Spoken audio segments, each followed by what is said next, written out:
Welcome to another episode of the Homestretch with Adrian Durant, where we talk to high-level athletes and just inspirational people, Olympic medalists and champions, about their stories and how they accomplish greatness and how they overcome adversity. And today we have a return guest, our first return guest, fresh off of the Tokyo Olympic Games, Michal Cherry. Welcome. Welcome. This is the follow-up. Yes, sir. Thanks for having me, both of you. This is not really the follow-up for you, Ashley. This is your first time. Well, this is my first time. This is our first interview. The All-American. Now we got the Olympic Gold Medalist. This is our first time. So put some respect on his name. This is 1.5. This interview is the 1.5 interview, not the 2. 1.5. I know. We caught you before the games, and now you're coming off the games with your hardware. So we had to get the update. We want to hear all about the Olympic experience. The open 4, the 4x4, you're competing, just everything in general. The folks listening want to know about it. All they saw was what they barely could catch on, NBC, but whack coverage. So, we get to hear it straight from you. Was it really not, the coverage wasn't that good in America? It wasn't that good. And then with the time zone differences. Yeah, I know that was probably rough. That was rough, especially people in California, because I feel like the races is going off probably like 4 a.m. Yeah, like you're getting the results before you can actually see the race. Yeah, that's trash. Yeah, that's trash. I was wondering that because like I would like run the race a day before, and then my Instagram would go crazy like the next day. I'll be confused. Yeah. You're like, man, ain't nobody show me no love, man. Yeah, I get a couple of texts like some people up, like my Instagram would go completely nuts the day after. And I'm like, bro, why is this? Like, are they not catching the races live? Like, what's going on? I was lost. So, I think the final was live. But then also, I thought the coverage would have been a lot better. Like Doha, the coverage, the introduction, all of that was amazing. Bro, I was jealous, right? Because I was at Doha, of course, but I ran the relay. So I wanted the introduction, like, the lights cut off. The boom, lights. Spotlight hit me. Boom. Like, I was like, that was going to be so lit. It probably got me into the mood, to the mode. But they didn't do it. They only did it for the 100. I think it was maybe like the men's and the women's 100. They might have did the spotlight in the little intros. But overall, it wasn't bad. It wasn't that bad, though. All right, so we're gonna dissect this. We're gonna dissect this. So, flying in, getting into Tokyo, because I had in my mind what I thought it would be like. I was like, man, this is gonna be tough with COVID. I was like, I don't want to go to this. Rio, I enjoyed Rio, but I was like, Tokyo, it's gonna be crazy. But I'm hearing different. I'm hearing it was great. I'm hearing it was better than Rio. So, coming in, seriously. So coming in, what was it like getting in there, checking into the Olympic Village? It was a long process though, so I wouldn't say it was like too easy. Like, well, for me, because most teams I get on, it's like usually like world teams. So you fly in, you really get the airport, get your bags, and you leave. So for us, it was like, all right, you gotta fly, you gotta show a 72-hour COVID test results or whatever in LAX. So I left from LAX, flew straight into Tokyo. So once I got to Tokyo, you land. We had to wait, so they let all the regular people off the planes first. So they got off the planes. We waited on the plane for an extra hour and 30 minutes just to get off and go sit down again. So we sat down on the other port where they check basically like your pages, like all your passport stuff. And like we had this app called Ocha that you had to like sign in on and basically fill stuff out on that and say, this is where you're staying. Basically like this is your COVID results. This is your vaccination results, stuff like that. So we sat right there and we was in that chair for probably like another hour. And then you move on to the next section, which is where they check all your work again. So there's actual physical people at the desk. They're checking your stuff. You leave that, you walk down some stairs, you go take another spit test. So you take a spit test again. So this is like really like a 2-hour process of just like them looking at your first couple paperwork. So from like the plane is an hour and 30 minutes, you sit down in a chair for another hour, and then you walk through the other process, which is probably like another hour. So then you spit into the tube. Once you spit into the tube, they clear you, go through the stuff. You go to the I guess like the check gate for them to let you into the country, basically, because we're still not into the country yet. So they gotta check your work. It's like border patrol, basically. They're checking your stuff. Your passport, everything, make sure that's all right. Cool. So then you get your bag. That process probably took like another hour or like 40 minutes. then you get your bag. The bags came out, of course, because we was waiting so long that the bags is already waiting for us. But that's not even a problem. So you gotta take your bag, take it outside. So you drop your bags off outside for them to load the bus up. So we thinking we're about to leave. You got to go into a room until you get your results back for the test. And they're getting 60 people results back at one time. So not just your flight, you might have a flight that came from San Francisco. They got to get them. And they came in before you. So you got to wait for all of them. Then we had like a China team in front of us, so we had to wait for them. And we was in a room for like 3 hours. We was in that room for 3 hours. Then you leave that room, finally, when they let us out, everybody was happy.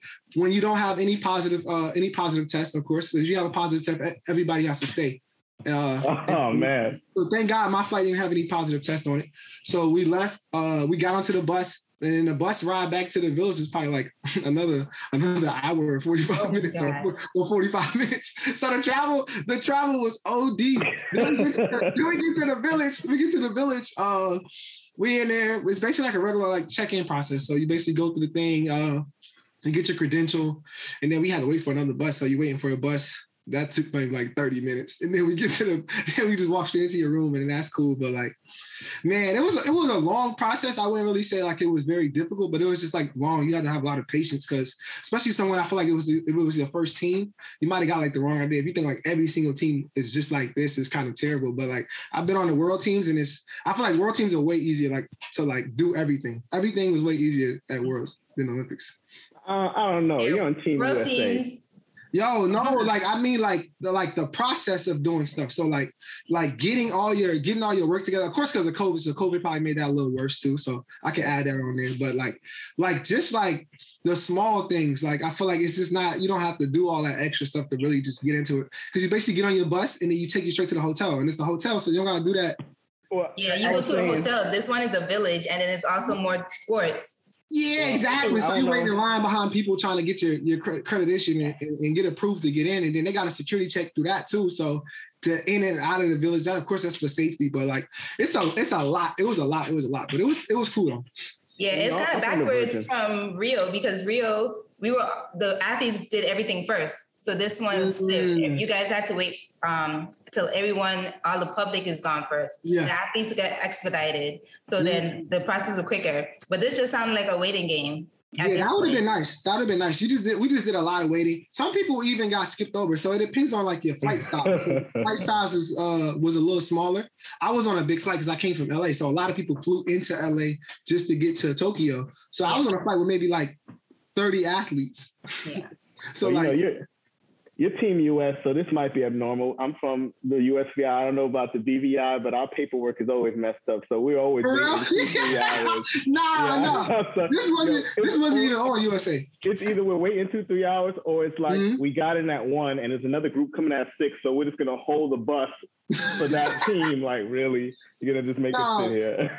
No, never. I'm kind of spoiled. That's so like we get treated US. That's a USVI thing, not the BVI. Not the BVI. That's crazy. Together. I couldn't imagine waiting 5 hours for another bus. Like, yo, like, I'm exaggerating, but we've had to wait for the teams. Like, we're a small team, so they're like, we're just gonna wait. Even 2 hours. I don't wait 2 hours for no other people. Like that be happening at a lot of regular meets too. A lot of times you gotta wait to come in, and I'll be sitting there like, bro, we don't hurry up, bro. Like, I'm ready to go.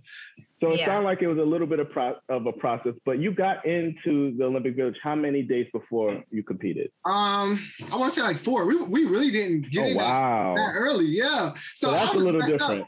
Yeah, I was messed up. So especially for us, we have like a training camp. We have a training camp and we usually stay over in Tokyo, but of course USATF was trying to keep us safe. So they didn't want to bring us out there early. So we wound up coming like super, super late. I'm seeing people post pictures in the village. I'm like, no, like what's wrong? We missed the opening ceremony. I didn't get that experience, but I'm kind of glad we can get to that later because I went to the closing ceremony and my feet was tired. Like I couldn't do it. Like there's no way I could do the opening ceremony. See, that's the thing about it. And that happened to me when I went the first time. I was like, I'm not going to be in the opening ceremony. We walked for 8 hours, and I regret not doing it because I didn't win anyway. But it is a lot to consider when you're like, I'm trying to get out here and compete and try to win a medal. Am I going to march for 8-10 hours? I wouldn't think that was smart for any track and field athlete to go to the opening ceremony. Like it's cool.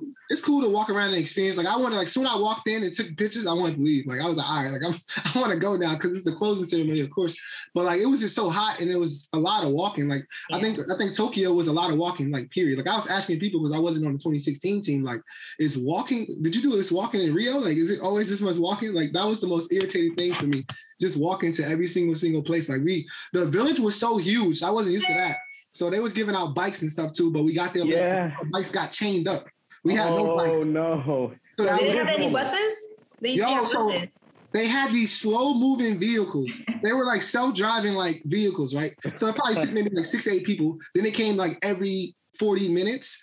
And then it was slower to get on that car than it was like walking. Like you could walk and beat the vehicle down the street. This isn't sounding better than Rio. Rio, there were buses that were consistently running throughout the village. And you had bikes and all that stuff as well. And it was bikes scattered out, but people took all the bikes because we came last. Like we're the last team to come there. So they took all the bikes. The bus was just so slow that you didn't want to get on there. Then USA, you know, we were trying to be different, right? So we had a practice track. We had a practice track that was off. This made me so mad. Like we had a practice track that was like 40 minutes away. Oh, y'all were deep. That's what y'all get, trying to be special. So you had to walk 20 minutes to go catch the bus to the practice track. Like the bus to catch to the regular track was like 10 minutes, bro. So we were walking, not even 10, maybe like 8. So the walk to that bus is like 8 minutes, but the bus to catch the practice track bus was like 20 minutes. So you going out there, you're dead. Then you gotta walk 20 minutes back to the village. Then you gotta walk to the calf. Our like village, like our place we stayed at was like all the way in the back. So like if you want to go to like the beginning of the village, like the store and stuff, it was all 20, 25 minutes plus, like just to go up. See, I'm glad you're bringing this up. I'm glad you're bringing this up because this is stuff that people who don't compete don't think about. Like, man, like all this stuff will take a toll on you. What you eat out there, how much you're walking around and doing these other things, being a tourist, that's going to affect you. Yeah. So like I was saying about, we got there 4 days, maybe like 4 or 5 days out. I would say some people compete a little earlier because they had to go the first day. Thank God I had to go like maybe like the second or third day, I think it was. Mm-hmm. So I was waking up like, I really don't sleep well anyway. So I was waking up every day at like 4 a.m. Just every single day. Like I'll go to bed at like 8 and wake up at like 4. I'll just be like shocked. My sleep just got better in America like maybe 2 days ago or a day ago. So I was waking up every single day. And when you wake up early in the morning out there, our team, they required us to spit in a tube. So I'm sure everybody had to do the same thing. You got to spit in a tube every single morning. And then you turn it into the team people and they take it down. And then that's how they decide if you have COVID or not for the day. So you take like 2 hours to get the results back. So that was an every single day process. And then when someone tested positive in our group, we had to do 2 tubes just to make sure because they started getting paranoid. Everybody on the team was scared. They're texting inside like the group message like, man, like what if I have it? Like what's the contact tracing rules and stuff like that. So everybody was just panicking. But like it was hard on us to really, I feel like, to adjust like early on. By the time I got to like the final or the semifinal, I feel like I felt a little better. But the first round, man, I was hurting because I just wasn't adjusted yet. And they had races at 9 a.m. Like, why are we racing at 9 a.m.? Like, this is crazy. Like, professionals, I feel like you never race at 9 a.m. So that was a little different too. But they were trying to beat you're not awake. No, it was peak heat at 9. Like, it's crazy. It was and TV schedule at 9. Like, that's what we couldn't understand. It was like 115 degrees the first day I ran the open 4. And the warm area had no shade. Yeah, but that's 9 p.m. here too. So they also have to get with NBC. Yeah. That's what they told us. They said it was TV schedule. Yeah, TV schedule. Bro, why should we suffer? Why should we suffer for that? That's nonsense. So you guys have to run at 9 a.m. That means you're up at 4 or 5 in the morning just to get your body awake. And it's just because of the TV schedule. I'm not even gonna lie. I didn't even wake up that early because I told him I wasn't waking up that early to get to the track. I don't think it was that deep. I'm like, look, I'm gonna wake up at like 7, and we can, and I'll leave at 7:30, and I'll leave at 7:30. I'm not leaving at no. Yo, I seen the schedule when it came out. People was leaving the hotel at 5. I'm like, bro, nah, you OD.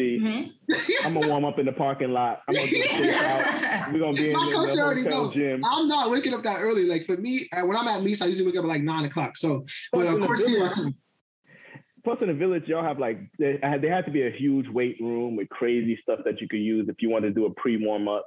Yeah, I didn't even see none of that though. I ain't gonna lie. Like I didn't see none of that because we had our own stuff. Like we had a facility with like weights and food and a track. So I was just going to that facility. I never walked around to the weight room at the little spot at the village. Inside the village, things were still restricted. Were you able to mingle with other teams at all? Yo, it really wasn't that like locked down. If you're being honest, really, it wasn't like yeah. They're saying like I was bringing. I got a friend from Antigua. I was bringing him into our team room and just let him watch TV.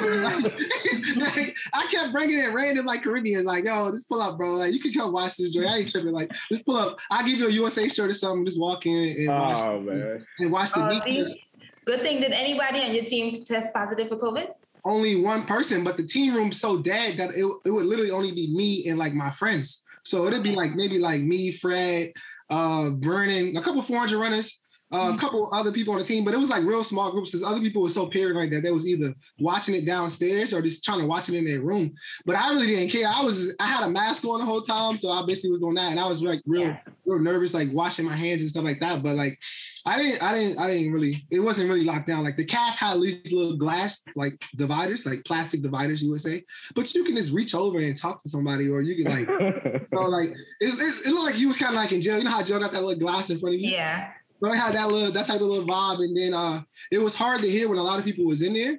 But other than that, you can like walk with who you want to. You can go wherever you want to go. You can go. I don't know how other teams go because I didn't go to anybody else's village, but I think maybe Great Britain told me you really couldn't go to their building. But like, it wasn't really no security and that's stopping you from doing what you want to do. Like you can just do what you want. They said the park was supposed to be closed because of COVID. I seen people on the slides sliding down the park, like just doing random stuff. So I thought it would be like way more strict. Like, yo, you eat your food, go back to your room. They're saying you can't eat with no one. But everybody was walking in groups of like 13 and like, like it was crazy. Everybody just sitting beside each other. They had gloves to get your food. People was just leaving the gloves there, not even using the gloves. Everything was out. Food was out. Like it was normal. Was there still a game room? I know they usually have a game room with. I think they had a game room. I didn't go to that. At all. Yeah, I was really eating and then going back to my room. That's all I was doing. USA usually has their own game room anyway. They stopped that though because of COVID, so we didn't have a game room. Yeah, no game room for us this year. We had a lounge at the practice track, but it was the TV in there. That's it. So it was a TV. But if you want to watch TV, you can just do that in your room. Like, we had TVs inside the village, not in our room, but on the floors, maybe like the third and like the first floor. So it was normal, but. For me, from my experience, I kind of thought like, yo, Olympics kind of overrated, bro. Oh, no, nah. That sound bad. The Olympics overrated, though. I ain't gonna lie to you.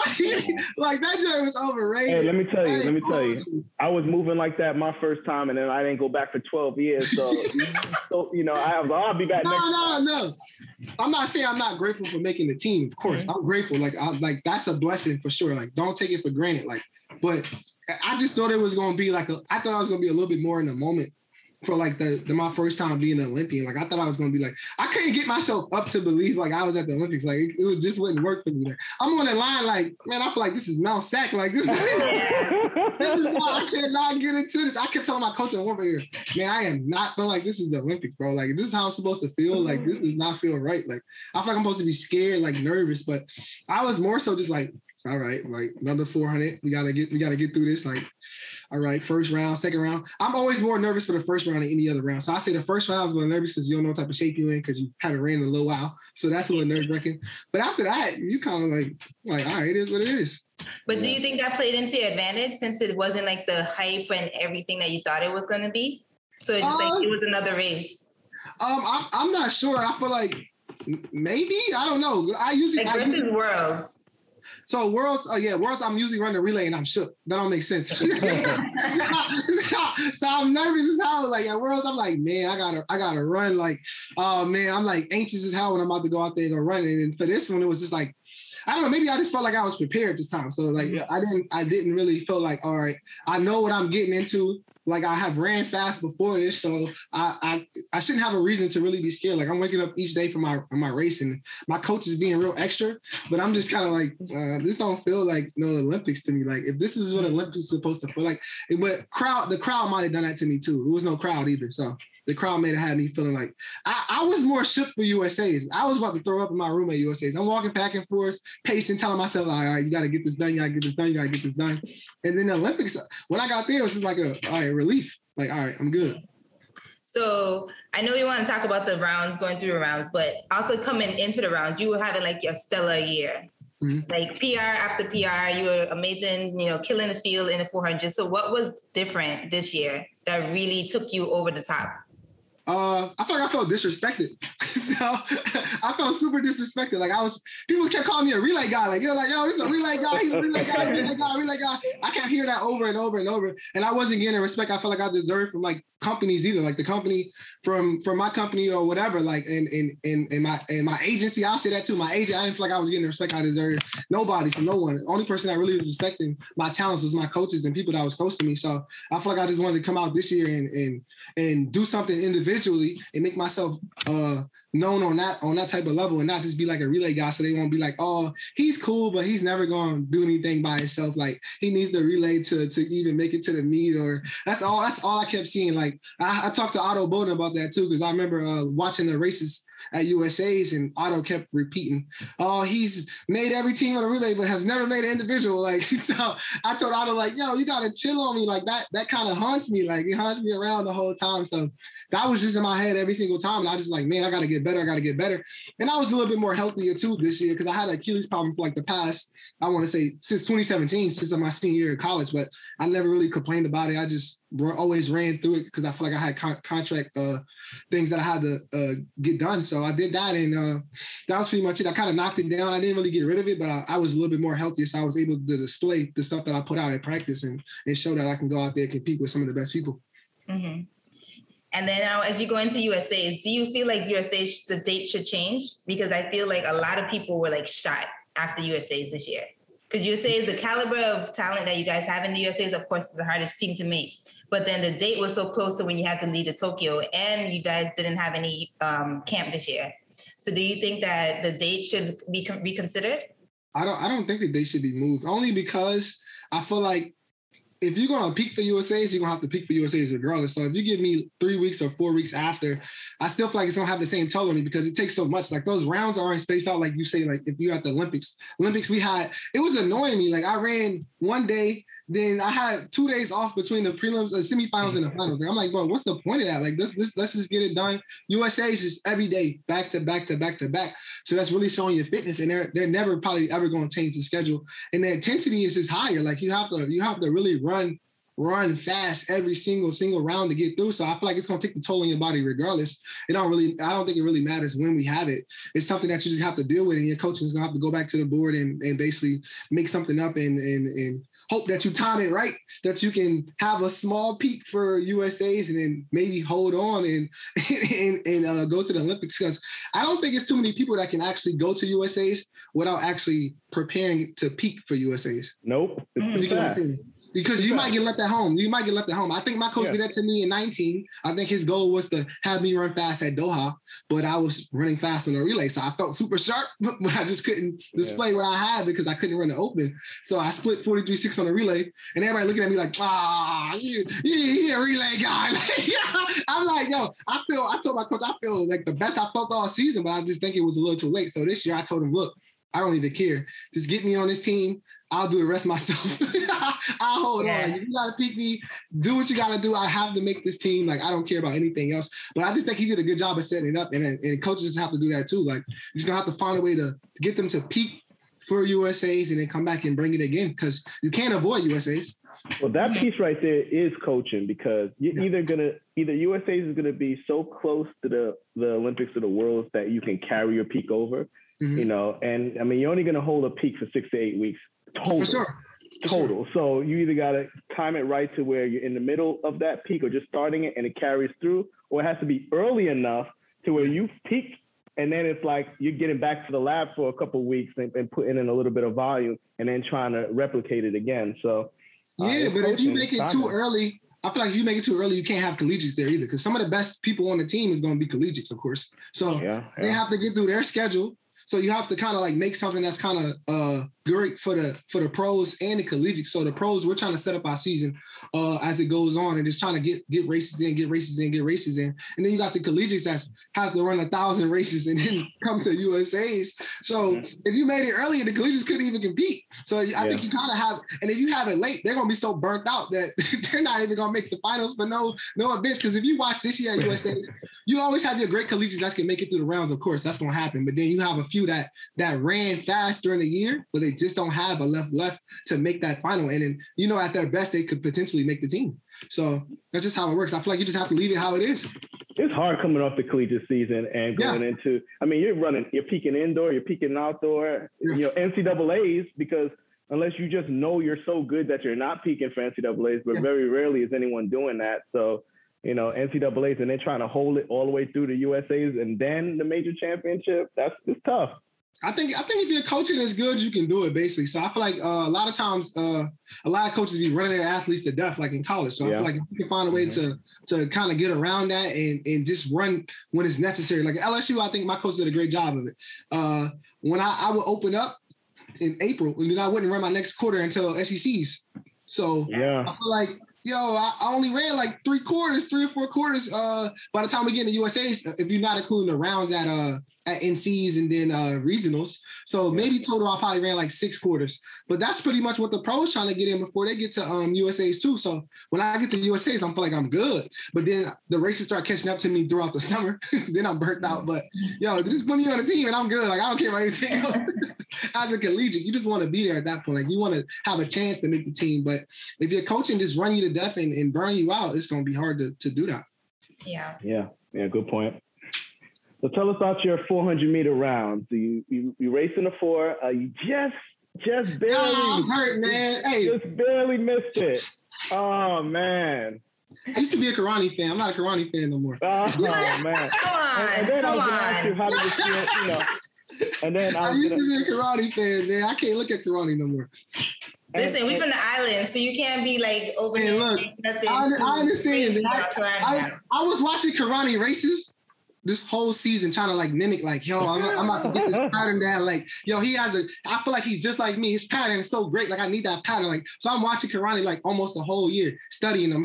I really watched like maybe like 100 hours of Karani. And for him to nip me at the line, I'm like, But at least it came full circle.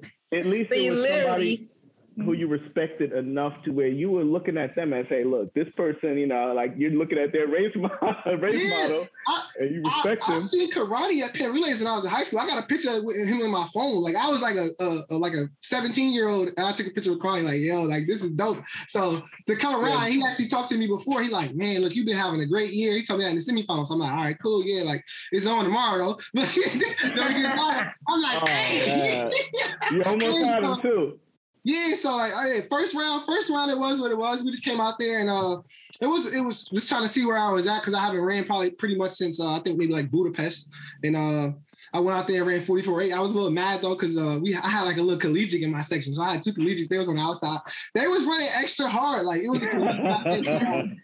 I'm real cool with what's the boy named Christopher Taylor from Jamaica. So Christopher Taylor, he young, so he's like coming off the turn, running hard. I'm like, yo, it's the prelims. Like we gotta chill. Like I want to save something for tomorrow. Like let's calm down. So I had to like run the prelims a little bit, but I was able to like to shut it down like the last 30 maybe. And I came out there and ran like 44.8 or something like that. And I was dead too because the warm up had me so tired. Like it was so early in the morning. I mean, so you just woke up. Yeah, exactly. Yeah, I got out to bed at 7. So, so I was like, man, I ran 44.8 and I was a little tired then. But it was just like, all right, I just wanted to make sure there's no type of shape I was in. It was a good race, but it was what it was. It got through safely. I was more so worried about stepping on the line than anything, like the whole time I was there. Because I feel like that's like the most pettiest rule ever. And I feel like your career, your whole, like everything you worked for at that moment could just be ended by you just stepping on the line a pinky toe on the line, and that's it. So my whole time in my head, I was thinking like, man, please don't step on the line. Please don't step on the line. Please don't step on the line. Cause I drove lane 2. So that lane is like extra tight. So, but thank God I had got the same lane at USA. So I shouted out USATF for giving me a bad lane in the first round of USAs too. So that had me a little better mentally. So that was pretty much the only thing I was really worried about in the first round was just stepping on the line. And then we moved to the semifinal. Semifinal was cool. I feel like I got blessed with the better section. I didn't have Stevie in there. Norman was with Stevie. I think McClellan might have been in the first section with Karani and Zambrano. And it was me, the young boys again, and Cedinho. So Cedinho is my friend. Cedinho's pretty legit. And it really was cool. So I feel like I got out there, pushed, ran a pretty legit race, ran 44.4. That would have been my second fastest time to date, or third fastest time to date at that time. And I felt good and I closed well. And I just felt like I maybe got like a little too long at the end. And I was thinking like, all right, I watched Karani and then run 43 in the semi. I'm like, all right, if I want a medal, I think I have to get down to 44-1, 44-0 range. Like I gotta figure out how to push it. And then the final was the final. I was in the room talking to JB, like, man, should I go for broke? I don't really want to be embarrassed on TV though. so me and JB talking, we like, man, should I go for broke? Like I feel like I should just blast it. Like it's my first final. I don't have nothing to lose. Like I don't really care. Like I made it here this far. Like who really picked me to make the final at the beginning of the year? Like you think about it, like no one had me projected to even have the year that I have. So I'm like, man, look, I could just go for broke, bro, and just try to win the whole thing. Like, and I'm like, he was like, yeah, man, you might as well just run that bit hard. And then Jeremy Warner DM'd me, and then he was telling me, look, you can run 43, but you got to run the bend. You got to run the bend. So I'm like, in my head, I'm like, man, like, do I really want to run this bend and die out like that and fade and get dead last in the final and let down everybody? That'd be embarrassing.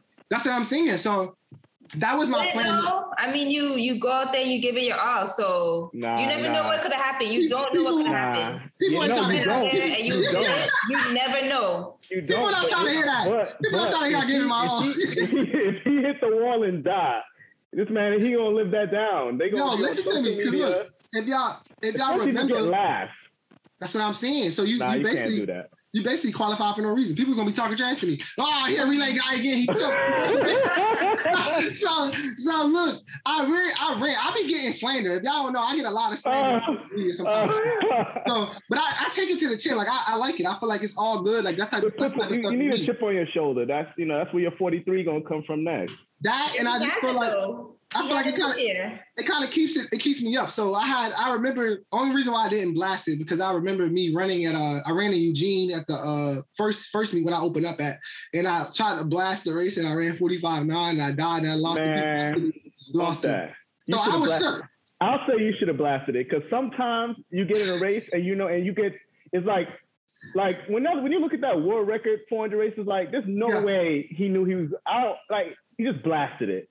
And in a big race like that, you might get that extra energy sometimes, Nah, but I didn't feel like it was. I didn't feel like it was a big race, so I didn't have any. You didn't have that. You didn't have that. Man, to the intro, I walk out to the intro. I'm just like, all right, let's get this over with. You see my intro, I'm just like, all right, boom, like let's go, like let's hurry up. I'm at the block standing there, like. It don't feel like that limits. I feel like I'm about to just get into another 400 race and just race off. Like I feel like I'm seeing people that I used to watch on TV, but like now it's just like, all right, it is what it is. Like, so what's your first 200? First 200, I went out 21 flat. Okay, so I mean that's normal. That's normal for me though. That's what I usually run. They was going out 20-50. So like, yo, the people was texting me like, oh man, you didn't get out at all. Like what? No. We're two different type of 20-50, I'm an aerobic guy, so I have a lot of strength. Those dudes all run 19 and 20 low. My PB is 20-70, so I know what to do. I'm smart. So when I get out, I push for 60. I always got a pretty good 60. So I jumped on Stevie early. Then Stevie has a weird pattern where he runs from 150 to 350. So he started pulling through the backstretch, and he ran the bend. Then I see Karani fly past me. I'm like, wait, I never seen Karani run a turn like this. This is not his race pattern. Like I watched this 100 times. I watched this the whole time. Yeah, I'm like, this is not what happened. I'm like, he's not even running his pattern. It's the finals, man. He's like, forget it. And that's what I'm saying. So I seen that. So when I see him blow past me, I said, okay, Karani's not in his right mind. Like he's not doing the right thing. and I went back and looked at the video. He was 20-50 through 200. So he wasn't really what he used to do. So he ran 20-50. We got to 300. I feel like I was like dead last. So maybe like 7, something like that. I feel like I was in the back of the pack. I was like, all right, here's where I'm going to have to make my money. And I just tried to turn over at that point. I came through 32-1. That's not like a bad split. I feel like you could run fast off 32-1. So I ran 32-1. They was all like 31-7. Yeah. 31-7, 31-8. They was selling. I'm like, look, I know that's not my race. So I'm not even gonna put myself out there and do that. So at that point, I came off the turn. I feel like they were so far. And then after I got to 350, I started reeling them in. And I could feel like I could touch them. I was like, yo, I can touch them. I'm literally right here. And I was picking off Karani, picking off Zambrano. And then I'm like, man, should I dive? Nah, I'm not gonna dive. That's not honorable. That's not honorable. That's not honorable. Man, you know what? You're trying to be too cool, man. Hey, diving is not honorable, bro. I feel like that's not honorable. I couldn't take that to the chin, yo. People would have been, the Caribbean people would have been flaming me up. Y'all know how I would have been down. Y'all would have been flaming me up all day. Y'all would have been like, why? Did you see the two-time Olympic gold medalist? Yo, no. This is for the bronze. So look, they you would have been a bronze medal though. You would have had a bronze medal though. They like, oh, I know they would have came for me like, oh, he a bum. He had to dive to beat karate. He'll never beat karate. Like, y'all, I'm like, all right, so I'm not even gonna dive. I tried to out dip him. Bro dipped me by 0.02.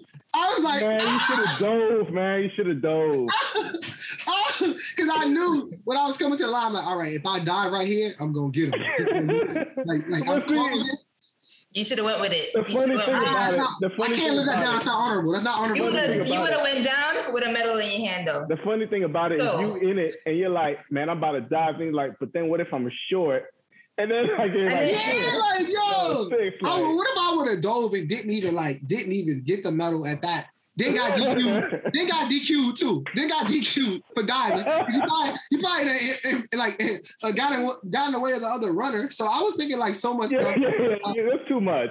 I'm like, let me just dip through the line and try to beat him like that. So that happened. I just missed him, and I remember like I cursed on camera. Like I was like, oh my God, I was so close to that, and then. I basically got everybody up and told them good job, and then went to the back and I did my interview for NBC. That was pretty much it. But it was. Are people still slandering you? Or are they showing some love, man? I mean, number 4 in the world at the Olympics, 4th. I mean, and then come back, earn your spot on the relay, and come back and get a gold medal. I hope folks are showing some love. Nah, people showing me love now, but like I feel like Americans always really show me love. Like it was always like Americans, but I feel like now it's like kind of like a global thing. Like so, more people are kind of like giving me more. So the Caribbean folks didn't like you. I feel like, I just used to, I read everything. So I read everything, watch everything. I'm hearing people just talk trash about me all the time. I'm like, I don't know if he's going to make the team. He's a relay guy. Like, I don't really know. Like, he's happy with just being where he's at and just seeing different stuff like that. And then even when I ran my opener, I remember I was on Twitter talking and I had ran slow. So I was just up there. Whenever I run slow, I don't even talk about it. I'll be like, all right, bad day. It is what it is. Let's move on. Like, it is what it is. So I'm tweeting about some UFC fight and a lady tweeted me. I said, dang, I look like it hurt. She said, watching you run 46 today hurt. I'm like, yo, that's crazy. People really be trying to slander me like, yo, it's not even that good. So I remember when I made the team and stuff, I tweeted her and then she tweeted me again back after Olympics. And she's like, all right, you made me a believer after the semifinal. Like you're legit, you're legit. So I'm like, all right, I appreciate that. Like, thank you. So, it is what it is, but I think I definitely earn more respect from people and the respect that I deserve at this point. Because I always feel like I was at this level. I just couldn't really put it on paper and get to show them. So I'm glad that went how it went though. But I wish I would have came out with a medal. But just short, and it was my first final, so I feel like I handled it well. I PB'd. I PB'd when it mattered most. It was a small PB, but like I knocked some off my time, and I feel like that just shows that I can compete at a high level and in big moments. Like even though it was my first time, and I'm made for this basically. Yep. And the next time is not going to be your first time, so you already been here before, so it's going to be a completely different Michael at that point too. Exactly, for sure. Woo. Okay. That's deep. That's dope. So tell us about the and I want to ask about a few other events and things that happened at the games, but I want to hear about that 4x4 that y'all went out there and blasted, 255. Yeah. Mm-hmm. The 4x4 was cool. We was kind of like trying to figure out who was going to run. So it was like a speculation. Like, you know how America always do. We got so many people. So we don't know who's going to run until like the day of the final.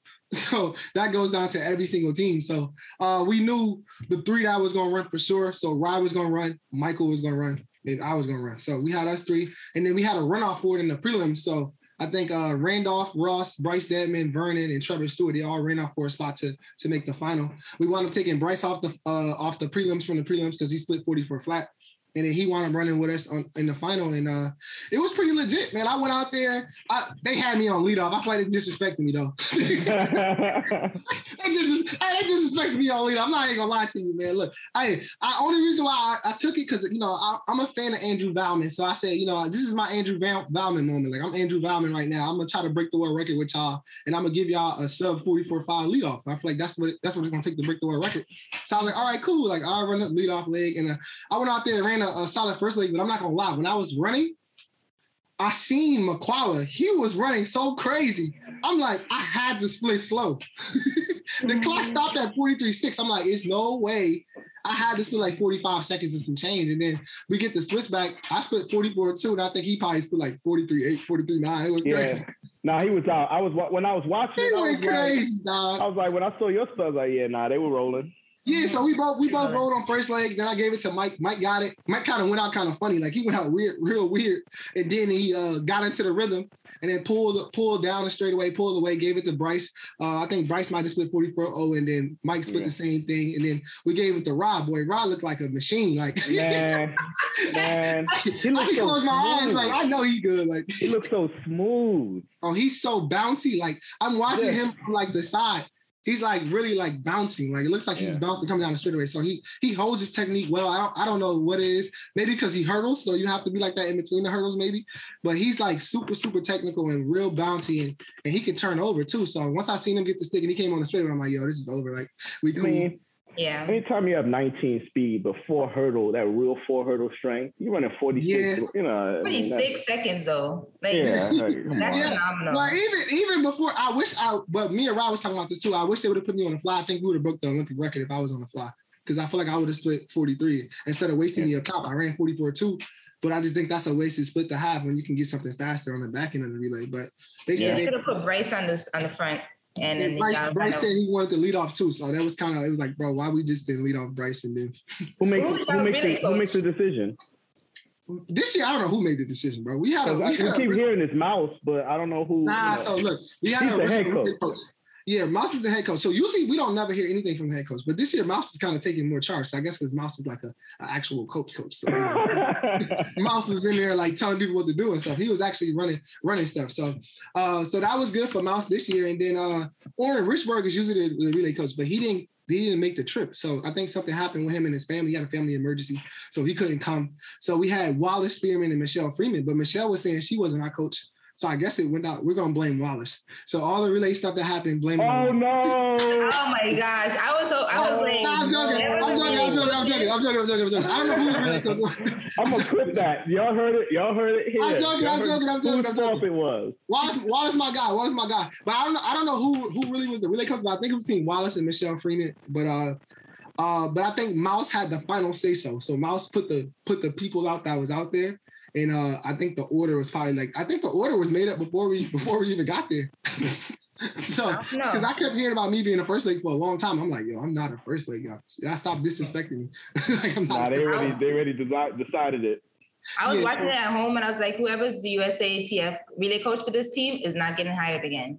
Because this was not the vibe. I know USATF is not having that. Us as the athlete, we don't even know who to blame. Like we didn't know who was our coach and who wasn't our coach. Like we know. So I thought Michelle was my relay coach because usually Michelle and Oren Richburg. So that's fine. But then there was a point that I couldn't really understand because people was just getting added into like the relay stuff. Like so I was like, okay, is it Oren? Is it Michelle? Is it Wallace or is it Mouse? Like, you know, I love all the coaches, but I just want to know like who can I actually talk to get an answer out of some stuff for the relay. Yeah. I was a little confusing, but and it was we're just waiting to see who's gonna run is kind of weird too, because I wanted to put Fred on. Thank you. That's what the people wanted to see. The people wanted to see Fred, Michael Norman, Ra, and me. So, you know. I was gonna say like why wasn't Fred in the pool, but then you called other names and I was just like, you know what, let me just stay out. I was home watching, so I don't even matter. I feel like we had a quality. It would have been quality regardless of whoever we put on it. But like Fred, I guess because he ran 100, they just feel like he wasn't like in 400 shape. So I felt like he also ran one of the fastest time in the world this year too.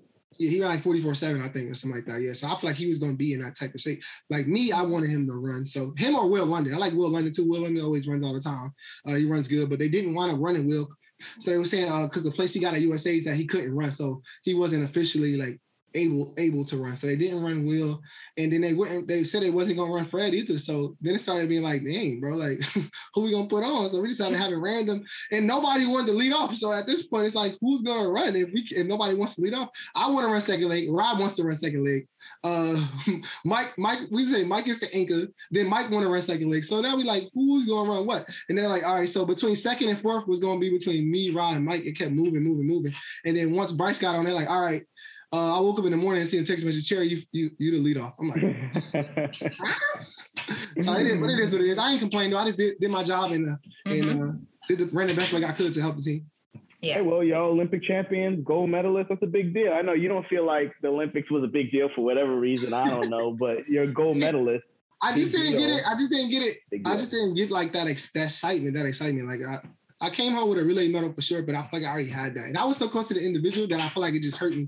Like to get the relay medal again, it's like, well, relay guy. Yeah, like I'm a relay guy again. Well, you're a veteran. You're not. Like, I'm in the team. I don't think he's a veteran yet. I think he's still got a lot to go. They was calling me a young vet. They said I was a young vet. Wallace called me young vet. Okay, young vet. We could. I've been on teams, but I'm just not that old though. Yeah, because a lot of the vets, Lushan and Gat, they're still competing. That's what I was trying to explain to people when we was doing these interviews and stuff. Like they was like slandering us on Twitter, like saying, "Oh, this is the worst American Olympic team we have ever seen." It's a transition. Like, bro, we're all like, we just left college 3 years ago. Everybody's 26 or younger. Like, it's no people on this team that has maybe been on an Olympic team before. Like, how many sprinters? That 4x4 is literally like a whole different 4x4 from 2016.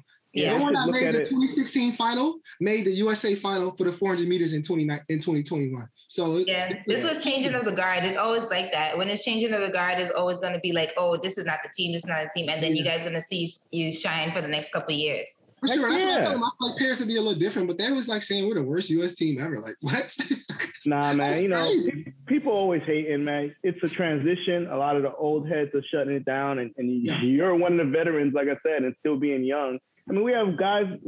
How old is Arion? Like 17. It's a young team. Arion finished his 200 final and had to go back home to start high school. That's crazy, bro. Like, what? Yeah, even like the 200. I forgot his name. Kenny. What's that? Kenny. Yeah, it's new faces. It's new faces. And everybody's completely new. I feel like everybody just got their contracts. Like everybody just came out of school. And then the sad thing is we have more young people in the tuck that's just waiting to get their chance too. They're waiting to take our heads off too so they can come do the same thing that we were just doing. So I feel like the team is gonna keep doing that, keep being like that. I think they just maybe trashing y'all. I don't know if it's just they're saying the full team of the men, because I think the women, they definitely have some hype going on. No. The women's was getting love. They're running fast. Yeah, the men. They was slandering us, bro. I'm like, I feel like we got a pretty solid roster. Like, but you know what though? You don't think the women's got a lot too? Because the women's didn't show up as much, especially in the 100 and the 400. Like, man, but I feel like though all I kept seeing was the women getting love. Like, the women getting a lot of love. Yeah, we wasn't getting that love. Yeah. They were saying the women carried us. They said the women carried us. Yeah, they were. And one thing I saw, it was Shelly Ann Fraser-Price, who she made a statement. She was like talking about the Jamaican men. She was like, yo, stop hating on the Jamaican men. They working on it. She was positive. Yeah, because if y'all catching it, they catching it. Yeah, for sure. I mean, they've been catching it for a while because they just feel like they sprints, because since Bolt left, they kind of feel like the sprints haven't been like up to par. But like I feel like you gotta find your new sprinters. Like the sprinters gonna be in the tuck, they're gonna come out, and then after a while, and then once everybody running fast, then everybody want to be a fan. So don't be a fan later, be a fan now, man. Yeah, exactly. Yeah, I agree. Did you get to talk to Lushan after the USA trials?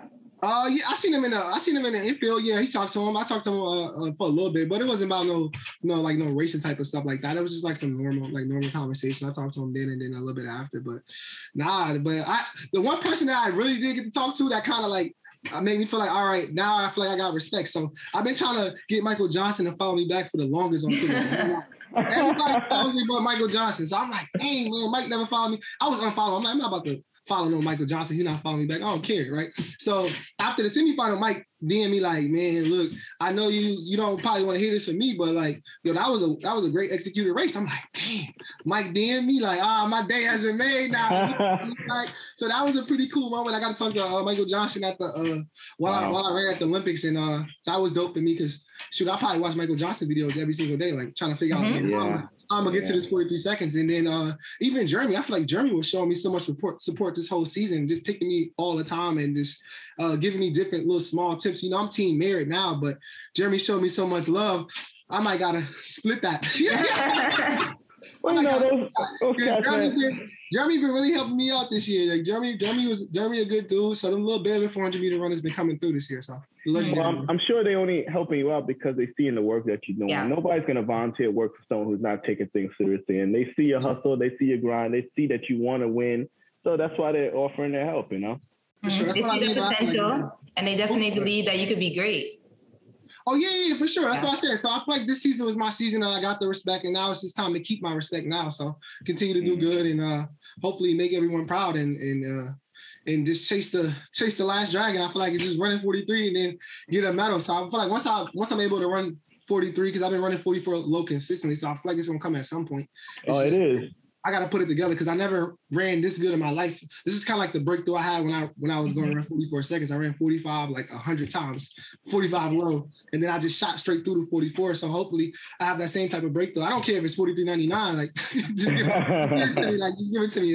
That'd be a lifetime goal. I feel like after that, if I can get an individual medal, man, I think I'll be like happy with my whole career. I wouldn't even be mad. Like this is fine. Like I don't plan on running too much longer. I feel like maybe at 30 years old, I think I'll probably be done.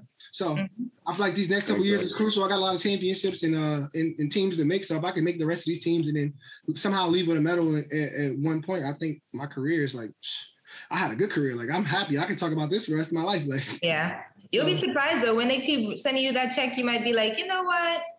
I can dust it off a little bit longer. Nah. I'm done at 30. I'm done. I'm gonna get out of here. Hopefully I'm supposed to get a new deal this year. So hopefully I can get a deal until I'm 30. I'm 26 right now, 4 years, and then sure, I walk away happy. Like I feel like I would have no regrets because you remember, like I feel like I never came in this to run track. So I feel like it all kind of came on me kind of quickly, and I got good at it. So it was kind of fast. It just happened fast for me. So I feel like I'm kind of achieving some stuff that I really wanted to do, and I feel like it's some other stuff that I probably want to do after. So I think 30 years old would be like a good career for me, especially for someone that never pictured themselves to run track. I didn't come from like that family to be thinking like since I was younger, I have to be a professional, have to be a professional. It just kind of like happened like that from college and then onto that part. So I feel like 30 is cool for me. 30 is cool for me.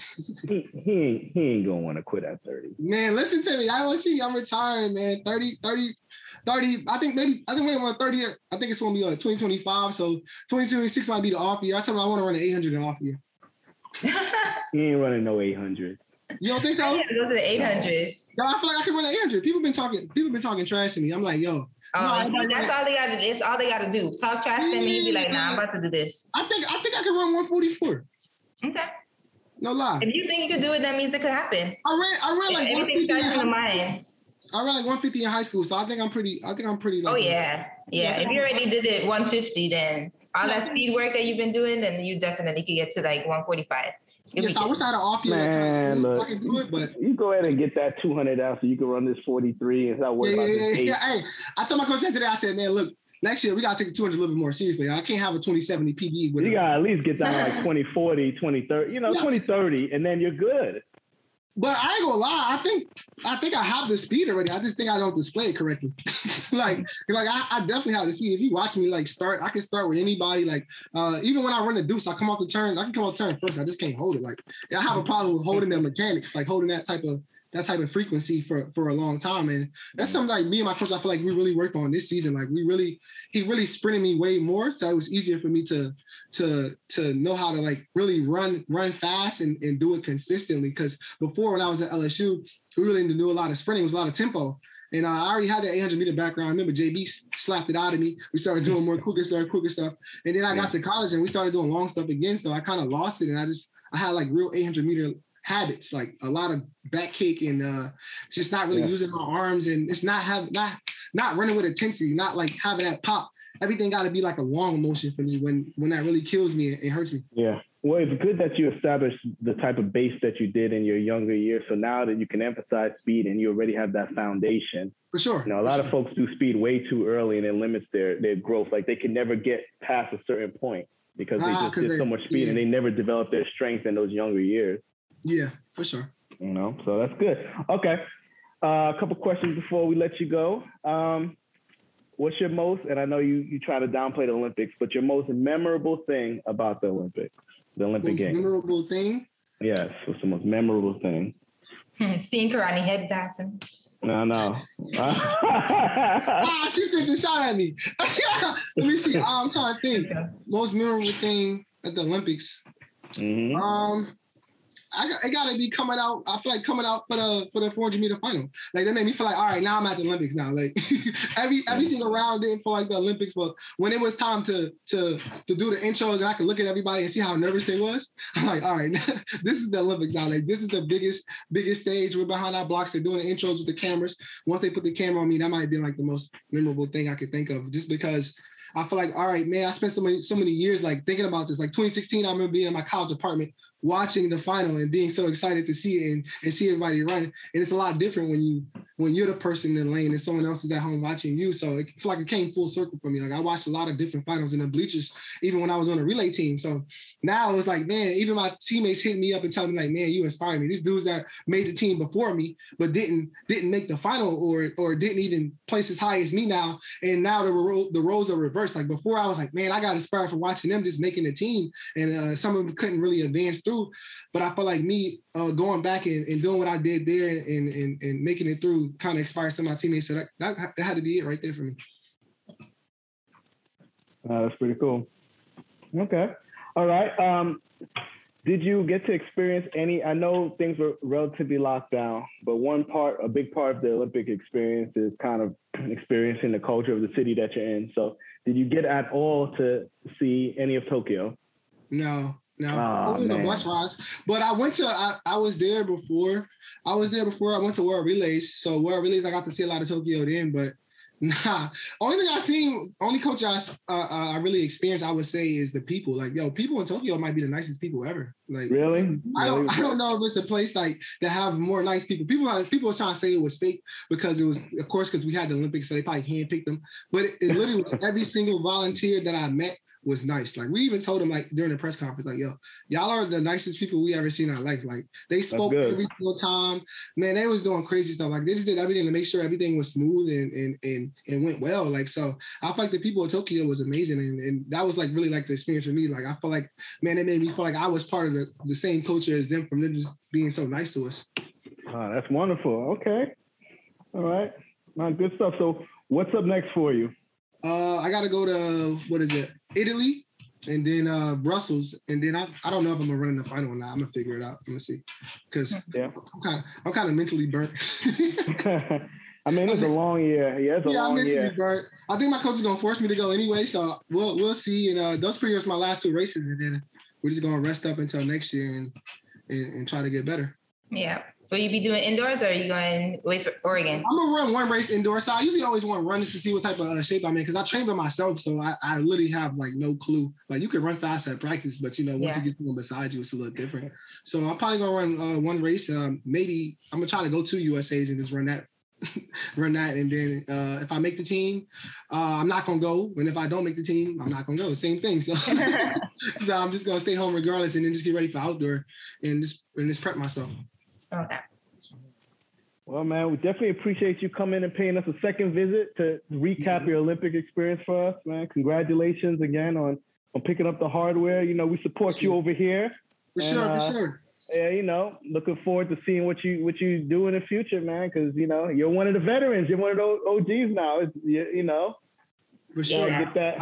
I appreciate it, man. I feel like after I got off your podcast, my season started turning up for me. Like oh boy, I started getting a little. I got in my bag right after the podcast. I had an indoor race the same week, and I ran 45.2, and then after that, it started going good for me. So I feel like this is a good luck. This might be a good luck podcast. Maybe I run 43 in 2 weeks when I run. Yeah, run 43 and then come back and tell us about it. Oh man, if you run 43 in 2 weeks, you definitely got to come back. Yeah, so this podcast, I'm just saying. Okay, I'm just saying. In at least one of those races, you got to come out like 2080. 2080. Just you were try 21 it. flat. You just got to just 2080. Hell no, y'all crazy. Y'all crazy. Just a little bit. All right, I'm gonna try to Italy. Italy might be the smaller meet, so I'm gonna try to Italy to see what I'll do. I don't really I just got good at this pattern thing, so I don't really want to.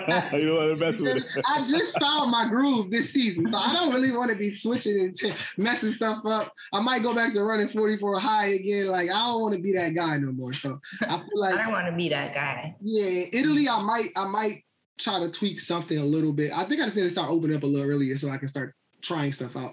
So I'm gonna try it in Italy though, and I'm gonna try to run the turn a little harder. I don't think I'm gonna go out 2080. 2080s. Come on, man, just a little bit, but we're gonna see. 2080, I'm gonna be in the bleachers. I'll back kick on a straightaway. Going out of there, man. But nah, thanks for having me. I appreciate y'all for sure. Michal Cherry, everybody. USA Olympic champion. USA Olympic 400 meter. The top 400 runners in the world at the Olympic Games, world champion, Michal Cherry, everybody. I'm the top American now, though. Yeah. Oh, there we go. For sure. I appreciate you. Man, congrats on your season, man. Good luck. And good luck for the rest of the season. Thank you. I appreciate it.